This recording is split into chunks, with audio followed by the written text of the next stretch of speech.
Hello friends, आपका इस channel पे बहुत बहुत स्वागत है।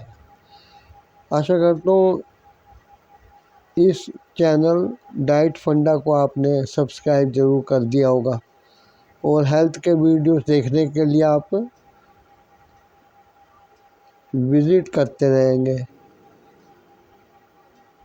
देखिए, इंसान को एक चीज़ समझ लेनी चाहिए कि पैदा होने के बाद वह जब अपनी माँ का दूध पीता है तो उसको पोषण मिलता है। माँ के दूध में भगवान ने पूरे गुण दिए हैं जो कि बच्चे को विकसित होने में मदद करते हैं। तो उसके बाद बच्चे का भोजन बदल जाता है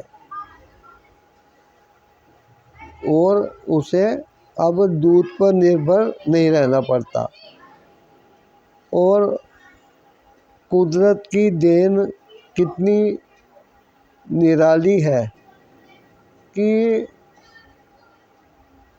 इंसान हो या कोई भी पशु पक्षी तो हम नहीं कह सकते हैं, पशु जो कि दूध देते हैं। अब शेरनी है, शेरनी भी दूध देती है, हथिनी भी दूध देती है, ऊँटनी भी, बकरी भी। तो जितनी मादा प्राणी है वो क्योंकि माता है और नए जीवन को जन्म देने वाली है। जैसे धरती से हमें हर किस्म के खनिज पदार्थ और ज़रूरत भर की चीज़ें मिलती हैं, अब धरती में इंसान जो कुछ बना चुका है, बना रहा है और आगे बनाता रहेगा,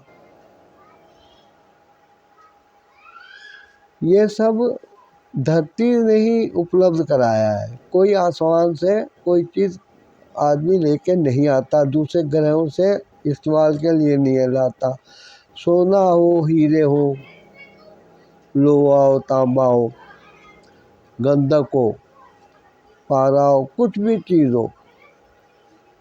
और उसके बाद प्राणी जो भोजन करते हैं, फल फूल पत्ते जड़ यानी कि पौधे, प्लांट बेस्ड फूड जो खाते हैं, वो सब धरती से ही पैदा होता है। इसलिए धरती को माता कहा जाता है। लेकिन क्योंकि इस चीज़ का ज्ञान यूरोप वासियों को और दूसरे लोगों को नहीं है, तो वो भारत को पिछड़ा हुआ मानते हैं। लेकिन भारत के ऋषि मुनि समझ गए थे कि भूमि एक माता की तरह जीवन यापन के लिए साधन उपलब्ध कराती है। लेकिन कोई भी प्राणी जीवन भर दूध का उत्पादन नहीं कर पाता। कुछ महीने कुछ साल के हिसाब से हर प्राणी में जो माता होती है वो अपने बच्चों के लिए दूध का प्रोडक्शन करती है। और प्रकृति के नियम के अनुसार जब बच्चे को दूध पीने की जगह कुछ ठोस आहार खाने की ज़रूरत होती है, तो उस टाइम माँ के दूध बनाने के गुण को रोक दिया जाता है। लेकिन इंसान किसी किस्म का दूध हो वो पी जाएगा, जबकि वो दूसरे भोजन पे भी निर्भर है, लेकिन फिर भी वो दूध पीना पसंद करता है। सिर्फ इसलिए क्योंकि दूध एक बिकने वाली चीज़ हो गई है। कई परिवार घराने दूध के बिक्री पर निर्भर है।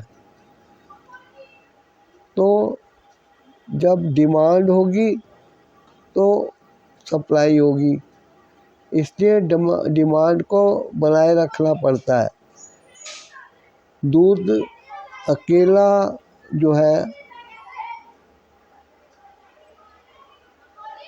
वो बाद में मलाई, पनीर, दही, घी, लस्सी कई रूपों में फिर तोड़ दिया जाता है। अब कितने जानवर हैं जो कि दूध उपलब्ध करा रहे हैं। अभी बड़ी बड़ी दूध की कंपनियां हैं जो पैकेट में दूध देती हैं और धड़ाधड़ बिकता है। तो क्या उनके पास दूध देने के लिए पर्याप्त डेयरी फार्म है, या वे कुछ हेरा फेरी करके, मिलावट करके दूध जैसा पदार्थ लोगों को बेच रहे हैं। इंसान बड़ा नासमझ है। यदि वह विकास कर रहा है, विकसित हो रहा है, तो उसकी सत्यानाश हो रहा है सेहत का। लेकिन जानवर अगर दुकानदारी नहीं कर रहे, डॉक्टरी नहीं कर रहे, यूनिवर्सिटी में पढ़ा नहीं रहे, मनुष्य जैसे ऐसे कोई काम नहीं कर रहे, तो फिर उनकी सेहत क्यों अच्छी है? क्योंकि उनके पास एक दायरे में बंधी हुई बुद्धि है। यदि उसमें खुली छूट मिल जाए तो वो बर्बादी की तरफ जरूर बढ़ेंगे। इंसान ऐसा खाना खाता है जिससे उसे खाना नहीं चाहिए। वह पक्षियों का खाना और दूसरे जीवों का खाना अपना खाना समझ के खाता है। अब ये नहीं है कि एशिया का यूरोप, यूरोप का एशिया, या दूसरे महाद्वीप भोजन खाना पसंद करते हैं। इंसान तो जीव जंतुओं के द्वारा खाया जाना खाना भी खा जाता है। गधे को कितनी भी प्यास लगी हो, शराब मिला के थोड़ी सी पानी के बर्तन में उसको दे दो, तो पीने के लिए जैसे ही नाक नज़दीक लाएगा तो उसकी दुर्गंध से एकदम सतर्क हो जाएगा, और अगर संभव हुआ तो वो पानी रखने वाले को एक दुलत्ती भी झाड़ सकता है। लेकिन इंसान जो है वो किसी की रिक्वेस्ट करने पर कुछ भी पी लेता है। जो चीज़ उसने कभी ना पी हो उसका सेवन कर लेता है। शरीर खराब होता है क्योंकि पेट और आंतें, पेट में जो रस बनते हैं, एसिड बनते हैं, इंसुलिन बनता है, पित्त बनता है, ये उस चीज़ को जो है प्रोसेस नहीं कर पाता।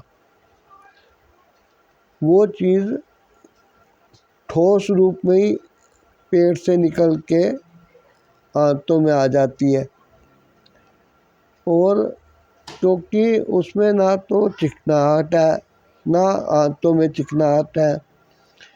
आंतें जो है बलगम जैसी चिकनी चीज़ से लिबड़ी हुई हैं, आपने देखा वॉश बेसिन की पाइप को, जब पाइप बदलना हो तो एक बार ब्लेड चाकू से उस पाइप को आप बीच से चीर के खोल दीजिए, तो आप जो अंदर हाल देखेंगे वो ही आंतों का हो जाता है। कब्ज होती है, मल आगे को सरक नहीं पाता है।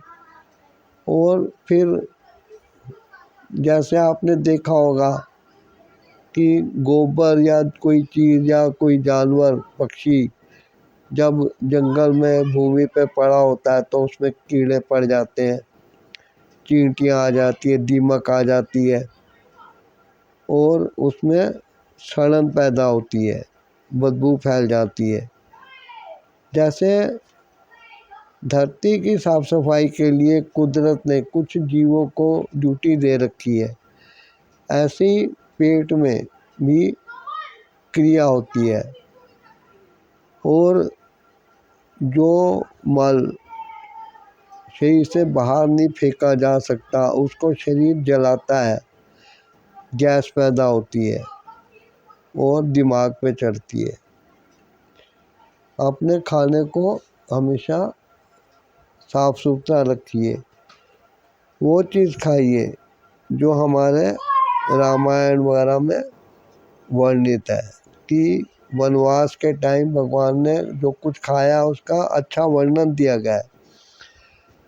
अब भगवान के मंदिर में शिव जी पर क्या बिस्कुट वगैरह ये चीज़ चढ़ाए जाते हैं, रिवाज है हरी सब्जियां, पत्तियां, फल फूल समर्पण करने का। लेकिन क्योंकि मंदिर भी एक कमर्शियल सिस्टम में आ जाता है तो पंडित और कमेटी के मेंबर मिठाइयाँ भी चढ़वा लेते हैं, बिस्कुट भी, नमकीन के पैकेट भी, घी के पैकेट भी चढ़वा लेते हैं और फिर खुद इस्तेमाल करते हैं। लेकिन जो शिव जी पर बेलपत्र वगैरह या सब्जियां चढ़ाई जाती हैं, फल चढ़ाए जाते हैं, तो ये श्री राम जी ने, सीता जी ने, लक्ष्मण जी ने, हनुमान जी ने अपने जीवन में वनवास के टाइम जो कुछ भोजन खाया है वही असली भोजन है, जिससे शरीर का हाजमा ठीक रहता है, हर तत्व प्राप्त होता है और उससे पोषक तत्व मिलते हैं। इसलिए इस चीज़ का ध्यान रखते हुए आप हमेशा अपने भोजन का सिलेक्शन कीजिए। उपवास करना मत भूलें, पानी खूब पिए, पानी पी के अगर चाहे तो निकाल भी सकते हैं। पेट में जो एसिड होता है वो भोजन को पचाने में मदद करता है, लेकिन कुछ दवाइयाँ चीज़ें इंसान ऐसी लेता है जिससे कि ये एसिड टूट कर एल्कलाइन में बदल जाता है, तो शरीर की व्यवस्था भी बदल जाती है। उम्मीद करता हूँ आप इस चीज़ को समझेंगे। वीडियो को लाइक शेयर कमेंट ज़रूर करिएगा। इस चैनल को यदि सब्सक्राइब नहीं किया हुआ तो सब्सक्राइब कर दीजिएगा। थैंक्स।